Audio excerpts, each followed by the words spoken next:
English Leap Podcast. From Speak English with Class. Hello, everyone. You're listening to the English Leap Podcast, where we explore fresh ways to learn English faster and smarter. I'm Erin, and I'm so glad you joined us today. And I'm Evan. Thanks for tuning in. We've got a great topic lined up that could supercharge your English journey. You know, Evan, a single trait truly sets top performers apart from the rest. They know how to learn at lightning speed. That's what we're diving into today. Absolutely, Erin. Learning quickly isn't just a talent. It's a skill. And for English learners, mastering how to learn can make a world of difference. That's so true. Evan, have you ever wondered why some people seem to learn English so much faster than others? What's their secret? That's such a great question, Erin. And it's something I've thought about a lot. It's incredible how some learners seem to fly ahead, while others feel stuck, even when putting in the same effort. Exactly. I used to think it was just about talent or working longer hours. But then I realized it's not about how hard you work. It's about how smart you work. You're so right. I remember pushing myself to study for hours every day, thinking it would help. But honestly, I wasn't improving because my methods weren't effective. Same here. I tried cramming vocabulary lists, thinking that was the best way. But when I needed those words in conversation, they were nowhere to be found. That's when I discovered meta-learning, and it changed everything. Exactly. Meta-learning is like unlocking a cheat code. It's all about understanding how to learn so you can make the most of your efforts and get results faster. Oh, and before we dive in deeper, we've got a little gift for you. There's a free PDF with all the key points from today's episode. Yes! It's perfect for following along or reviewing later. You'll find the link right in the description. So, make sure you grab it. It's an easy way to stay on track and get the most out of today's discussion. Now, Evan, let me ask you this. Have you ever tried walking through a dense forest with no trail in sight? Oh, absolutely. It's hard work. You're pushing through branches and stumbling over roots. Exactly. That's what your brain feels like when you're learning something new. It's like carving out a path in that forest for the very first time. Every time you practice, you're clearing that path, making it a little easier to travel. So those paths are like the connections in our brain? Exactly. Those connections are called neural pathways. When you learn something new, like a word in English, your brain forms a tiny path between neurons. But if you don't practice, that path gets overgrown, like an abandoned trail in the forest. So the more you practice, the clearer and smoother the path becomes? Yes. And here's where it gets exciting. Every time you make progress, your brain rewards you with dopamine, which is like a little, "Yay, you did it" signal. It's like when you're playing a video game and you complete a level or achieve a milestone. That reward motivates you to keep going, right? Oh, totally. I love that feeling in games when you unlock a new achievement or get a bonus. It makes you want to dive right into the next level to see what's coming. Exactly. Your brain works the same way when you're learning. Whether it's mastering a new word or understanding a tricky grammar rule, that little hit of dopamine pushes you to keep learning, just like a game's rewards keep you playing. But what happens when progress feels slow? Like when you're stuck on a level in a game. That can be so frustrating. That's a great comparison, Evan. When progress slows down, your brain stops giving you those dopamine rewards. It's like being stuck on a challenging level in a game where no rewards are coming your way. It's tempting to just quit. Right. But in games, I always try again because I know there's a reward waiting if I push through. Exactly. And that's the mindset we need for learning too. If you stay consistent, even celebrating small wins, like nailing a phrase in a conversation, it keeps that dopamine flowing and motivates you to push through the tough parts. So, learning is like leveling up in a game. You keep clearing the path, building stronger connections, and celebrating every small win along the way. That's right, Evan. The key is to treat the process like a journey. Every step matters, and every milestone is worth celebrating. So, Erin, now that we know how the brain works, what does the learning journey actually look like? It's like climbing a mountain. There are 4 key stages. The first stage is starting out, and this is where most people feel like they're carrying a heavy backpack uphill. Everything feels awkward, slow, and overwhelming. Oh, I know that feeling. When I started learning English, even saying hello felt like a struggle. Exactly. But here's the thing. You're laying the foundation. Then comes stage 2, gaining momentum or the improvement stage. This is when you find your rhythm. The climb feels easier, and you start noticing progress. I remember that. Like the first time I watched an English show and didn't need subtitles for the whole episode. That's the best feeling. But then, every learner hits stage 3, hitting a wall, also called the plateau. Imagine you're halfway up the mountain, and suddenly, the trail disappears. Oh, that's so accurate. I've been there. It feels like you're stuck, and no matter how hard you try, you can't see progress. It's tough, but this is the make or break stage. If you push through, you'll reach stage 4, reaching milestones, or the success stage. This is where you get to the top of the mountain and enjoy the view. That's such a great metaphor. But that plateau stage, the wall, can really knock you down. It can. But the good news is, there are ways to push through. And that's what we'll talk about next. Staying motivated when the climb feels impossible. So, Erin, let's be honest. That plateau stage can feel like walking in circles without a map. How do you keep going when you feel like you're not moving forward? Great question, Evan. Imagine this. You're walking through a desert, and it feels endless. But then you see a small oasis up ahead. That's what motivation is, those small wins that keep you going. I like that. So how do we find those oases when learning English? The first step is to focus on your why. Why are you learning English? Is it to get a better job, travel confidently, or connect with people? That's your guiding star. That's so true. I always think about how much easier it'll be to chat with friends abroad or feel confident ordering food in a foreign country. Exactly. And the second step is to celebrate small wins. It's like marking checkpoints on your journey.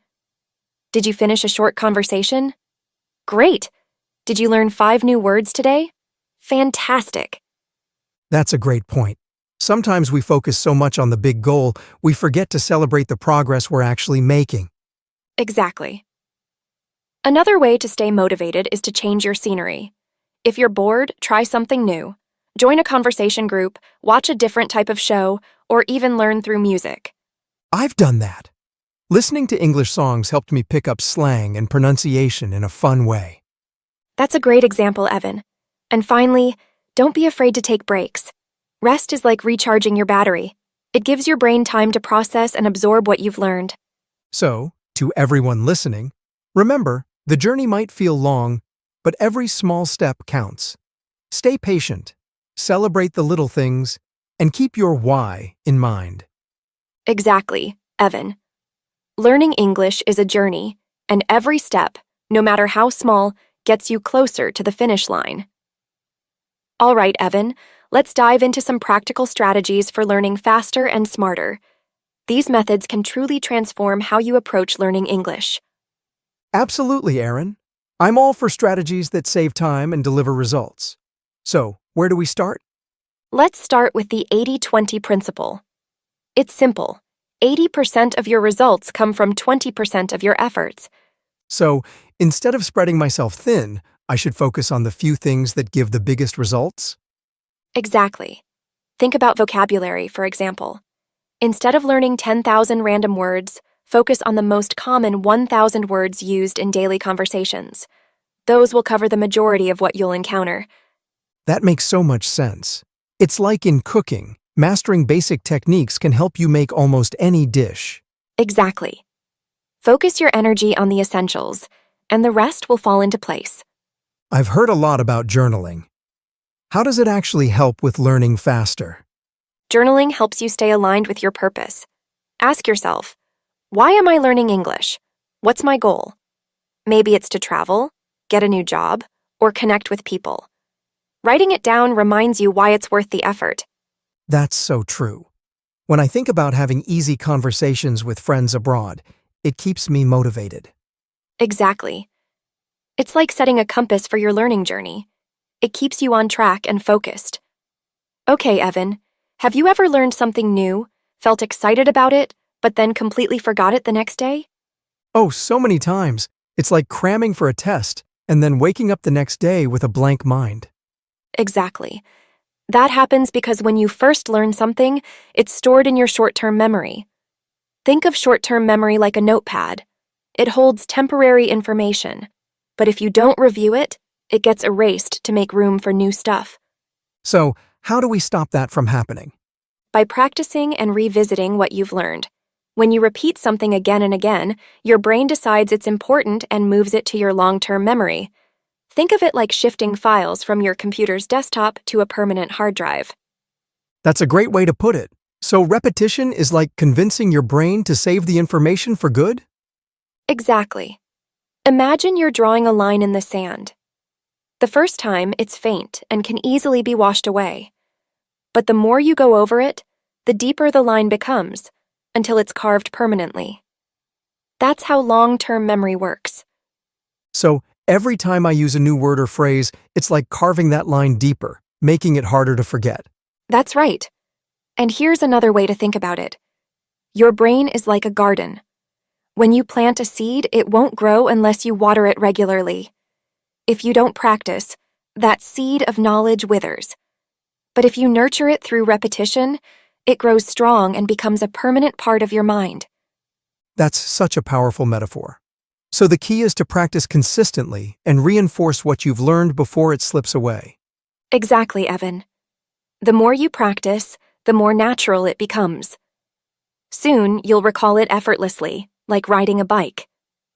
So learning isn't just about the first step. It's about revisiting, reinforcing, and repeating until it sticks for good.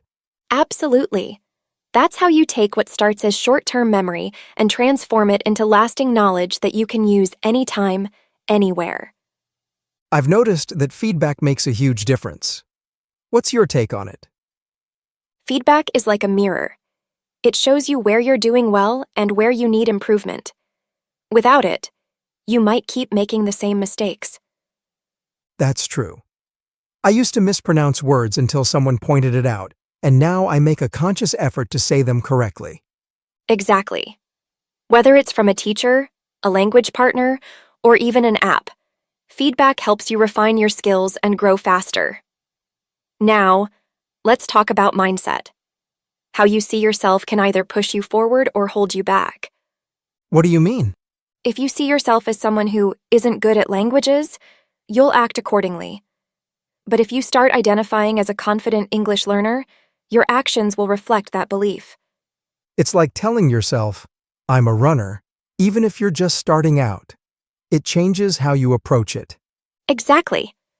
Shift your mindset, and the results will follow. What about those moments when learning feels really hard? That's a sign of growth, Evan. Think of it like working out. Your muscles feel sore because they're getting stronger. So, the struggle means I'm making progress? Exactly. Embrace the discomfort. It's proof that you're challenging yourself and getting better. Wow, Erin, we've covered so much already. From how the brain works during learning to the stages of growth and staying motivated, it's been such an insightful discussion. Absolutely, Evan. But before we move forward, let's take a quick pause to dive into some key vocabulary from today's episode. And who better to help us than our vocabulary expert, Charlotte? Take it away, Charlotte.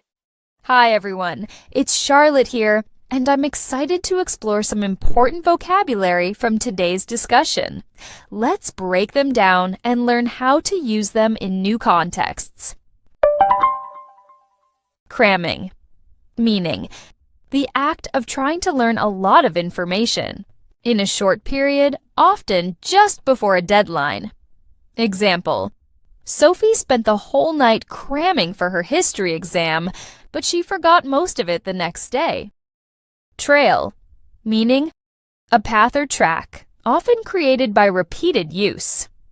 Example: The hikers followed a narrow trail through the woods to reach the mountain summit. Abandoned. Meaning, left behind or deserted, often with no intention of returning. Example: the abandoned house at the end of the street was covered in vines and looked spooky at night.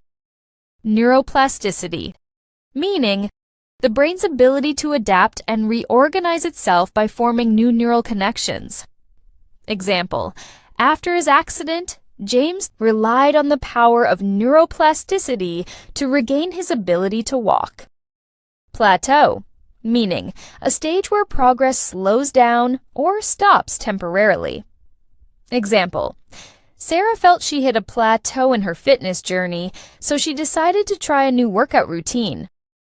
Momentum, meaning the strength or force gained by moving forward or progressing. Example: once Liam started writing every day, he built momentum and finished his novel in 2 months. Repetition, meaning the act of doing or saying something over and over to reinforce learning or memory. Example: through repetition, Anna mastered the pronunciation of tricky French phrases. Dopamine, meaning a chemical in the brain that plays a role in motivation and reward. Example: exercising regularly boosts dopamine levels, helping you feel more motivated and focused. Identity, meaning the qualities, beliefs, and characteristics that define a person or group. Example: adopting the identity of a curious learner helped John approach challenges with excitement rather than fear. And there you have it. These words can help you better understand today's topic and apply it in your daily conversations. Practice using them in your own sentences to reinforce your learning. Back to you, Erin and Evan. Thank you, Charlotte. That was fantastic. I love how you made each word so easy to understand with those examples. Absolutely. The example sentences were so relatable. I'm definitely going to work on using plateau more often. It's such a useful word, especially for talking about learning journeys. Me too, Erin. All right. That's a wrap for today's episode of the English Leap podcast. We hope you found these tips helpful and inspiring. Remember, learning English is a journey, and every small step counts. Keep practicing, stay motivated, and celebrate your progress. Thanks for listening, and don't forget to grab the free PDF with all the key points from today's episode. It's linked in the description. Until next time, keep leaping forward in your English learning. Bye for now. See you soon. Bye-bye. Your progress doesn't end here. To continue advancing your English skills, click on the next video or explore the additional videos we've thoughtfully selected for you.